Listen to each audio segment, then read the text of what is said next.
বেশ কদিন হলো বাইরে বৃষ্টি হচ্ছে আর আমার এই পাতলা খিচুড়ি খেতে মন চাচ্ছে গরুর মাংস দিয়ে। So, আজকে আমার বইয়ের দয়া হলো, সে আমাকে এই পাতলা খিচুড়িটা করে দিচ্ছে। তাহলে নিয়ে দিবা না এখন? দেব।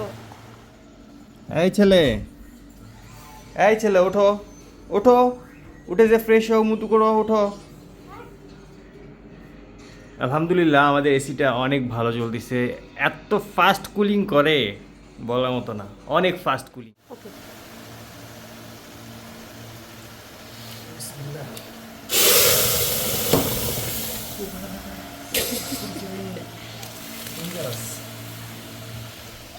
ইস, খিচুড়ি ঝাড়া দিয়ে লাগে আমার হাতটা এখানে জ্বলে গেল গাইস। ইস, মজার কিছু খেতে গেলে একটু তো কষ্ট করতে হবে, এই ব্যাপার না। তোমার এই পাতলা খিচুড়ি দেখে কার কার যে খেতে মন চাইবে? যার যার খেতে মন চাইবে সবাই বউকে বলবেন পাতলা খিচুড়ি করে দিবে। আর যার বউ নেই, যার বউ নাইতে হোটেলে যে খেয়ে আসবে।